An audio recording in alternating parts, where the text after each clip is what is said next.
Bonjour, je m'appelle Mathieu Maisonneuve, j'ai 26 ans et je pratique présentement le métier de charpentier-menuisier tout en me préparant au ministère. Je crois que le Seigneur il m'appelle probablement être un pasteur un jour. Je suis ici aujourd'hui pour répondre aux questions de Olivier. Alors, Olivier, j'écoute. Donc, décris-moi ta vie avant que Jésus en fasse réellement partie. OK, fait que premièrement, je suis né dans une famille chrétienne. Et mes parents étaient sauvés tous les deux. Aussi, mes parents m'ont amené à l'église. Ils m'ont amené à l'église beaucoup de fois quand j'étais jeune. Mais un problème que j'avais, c'est que j'avais pas beaucoup d'intérêt. À l'église, par exemple, c'était très rare que j'étais attentif à l'enseignement. Et même à cause de ce manque d'intérêt-là, j'ai même commencé à ne plus aller à l'église. Ça, c'était à l'âge de 14 ans. Puis une raison pour ça, c'était à cause que je pense que à l'époque, j'essayais de trouver une satisfaction dans la vie. Puis apparemment, j'avais pas trouvé cette satisfaction-là en allant à l'église. Donc, Olivier, j'ai terminé ma première à répondre à ma première question. Donc, maintenant, parle-moi du moment où tu as décidé de donner ta vie à Jésus. Ouais, je pourrais répondre à cette question-là. Fait que pour moi, c'était à l'âge de 14 ans. Ma famille changeait d'église pendant que c'est ça à l'âge de 14 ans. Ma famille a changé d'église. Fait qu'on est revenu à une église qu'on était une autre église qu'on allait il y a 10 ans avant. Quand j'avais 4 ans, on fréquentait une autre église qui était à Boucherville. Fait que on a changé d'église, on était à l'église à Boucherville, l'église baptiste biblique de Boucherville. Une chose qui est spéciale, c'est que la première fois que mes parents ont recommencé à l'église de Boucherville, j'ai voulu y aller. Puis la raison, c'est à cause que j'étais curieux, à cause que je me rappelais des souvenirs de quand j'avais 4 ans et j'étais intéressé à revoir les personnes que j'avais vues il y a longtemps. Fait que je suis revenu, je me rappelle, c'était un dimanche matin, on était revenu à l'église à Boucherville. Et c'est spécial à cause que spécial pour la première fois, j'étais très attentif au sermon. Puis c'était pasteur Pierre Plante qui prêchait. Et c'est spécial, j'étais très attentif au sermon, puis non seulement ce dimanche-là, mais aussi l'autre après. Et on dirait que le Seigneur commençait à travailler dans mon cœur, il commençait à faire comprendre sa parole. Puis aussi, j'ai compris l'Évangile pour la première fois. J'ai compris pourquoi Jésus était mort pour mes péchés. Et c'est spécial à cause que j'avais entendu l'Évangile depuis que j'étais enfant, depuis que j'étais même bébé. Mais c'est spécial. C'était la première fois que je comprenais que Jésus était mort pour mes péchés. Et c'est à ce moment-là que j'ai réalisé que je suis pécheur. Et les versets qui m'ont parlé, c'était que car tous ont péché, ils sont privés de la gloire de Dieu. Ça, c'est dans Romains 3, 23. Puis un autre verset que le Seigneur a utilisé, c'est dans Romains 10, ça dit, car quiconque invoquera le nom du Seigneur sera sauvé. Fait qu'à ce moment-là, j'ai reconnu que j'étais pécheur, que je ne pouvais pas me sauver par mes propres moyens, mes propres habiletés. Mais c'était vraiment en mettant ma foi en Jésus et en celui qui était mort pour mes péchés, qui avait payé le prix et qui était ressuscité. Fait que c'est à ce moment-là que j'ai mis ma foi en Jésus comme mon sauveur. Maintenant, au moment que j'ai été sauvé, j'ai vu des différences dans ma vie. Comme par exemple, je l'avais pas dit à la question d'avant, mais avant d'être sauvé, j'avais comme une mauvaise habitude, un péché dans ma vie qui était de voler. Puis plusieurs fois, j'avais volé, que ça soit dans des magasins, que ça soit à ma propre famille. Mais c'est spécial à cause que à l'âge de 15 ans, au moment que j'ai été sauvé.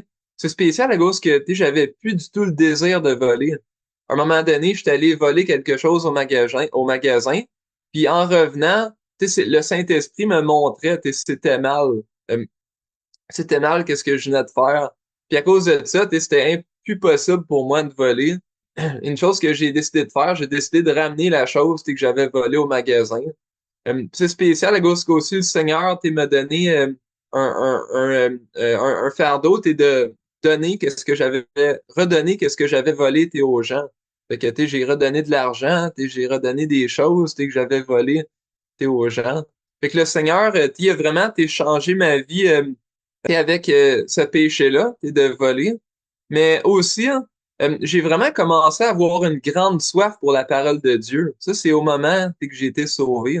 T'es maintenant, à l'église, j'avais pu, autrement dit, t'es un manque d'intérêt, mais maintenant, je voulais, apprendre, du Seigneur, je voulais étudier sa parole.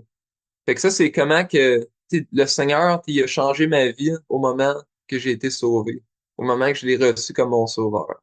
Pour continuer, de quelle manière Jésus œuvre-t-il désormais en toi? Fait que je dirais, qu'il me donne la satisfaction en Jésus. Avant d'être sauvé, pour moi, Jésus, c'était juste une histoire. Jésus, c'était pas une personne que j'avais expérimentée dans ma vie. Mais je peux dire, que quand j'ai expérimenté Jésus, j'ai vraiment trouvé ma satisfaction. Puis il y a une chose qui est spéciale, c'est que c'est pas juste au moment du salut qu'on expérimente Jésus, mais c'est partout dans la vie chrétienne. Puis on expérimente une relation avec lui, t'es sa présence, on peut l'expérimenter à chaque jour, t'es sa présence en lisant la parole, t'es en priant. Fait que ça, c'est vraiment, je dirais, la satisfaction en Jésus. C'est une manière que Dieu œuvre, t'es en moi. Puis aussi, je peux dire, que son Saint-Esprit aussi, on expérimente le Saint-Esprit dans la vie chrétienne. Le Saint-Esprit nous donne la force qu'on a de besoin. T'es pour marcher, t'es pour le Seigneur. Puis ça aussi, c'est définitivement quelque chose que je dirais, que en ce moment, Jésus œuvre en moi, t'es par son Saint-Esprit. Donc, pour finir, j'aurais une dernière question. Donc, qui est Jésus pour toi? Ouais. Fait que je dirais, premièrement, que Jésus, pour moi, c'est mon sauveur. Et je dirais, mon sauveur, t'es dans deux domaines. Premièrement, dans le domaine, que la Bible nous dit que Jésus nous sauve de la conséquence du péché.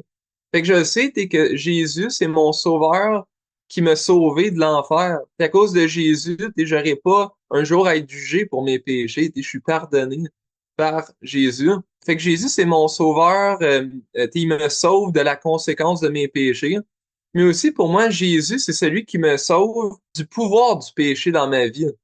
Puis, une chose qui est spéciale, c'est que la Bible nous dit qu'au moment du salut, on met notre foi en Jésus pour qu'il nous sauve de la conséquence du péché. Mais une chose qui est spéciale, c'est que dans la vie chrétienne, c'est une marche par la foi. Pour avoir la victoire sur le péché dans la vie chrétienne, il faut toujours mettre notre foi en Jésus. Et on voit dans la Bible il faut pas mettre notre foi en notre propre chair parce qu'on va pas avoir la victoire sur le péché. Mais c'est ça. On met notre foi en le Sauveur, qui peut nous sauver aussi du pouvoir du péché. Fait que pour moi, Jésus, c'est mon sauveur, que ça soit de la conséquence du péché ou du pouvoir du péché. Il me sauve des deux. Et aussi, je dirais que c'est mon Seigneur. Ça veut dire que Jésus, c'est la personne qui règne dans ma vie. C'est la personne qui a une volonté parfaite dans ma vie que je dois me soumettre à Jésus. Jésus doit être sur le trône. Et je dis pas que pour moi, c'est facile de toujours mettre Jésus sur le trône, mais la réalité, c'est que je suis en croissance spirituelle, j'apprends de plus en plus à soumettre ma vie à lui à chaque jour. Fait que je pourrais dire que Jésus, c'est mon Seigneur aussi. Merci. Ça m'a fait plaisir de partager mon témoignage, puis je peux dire gloire à Dieu pour le travail qu'il a fait dans ma vie, puis qui peut aussi faire dans votre vie.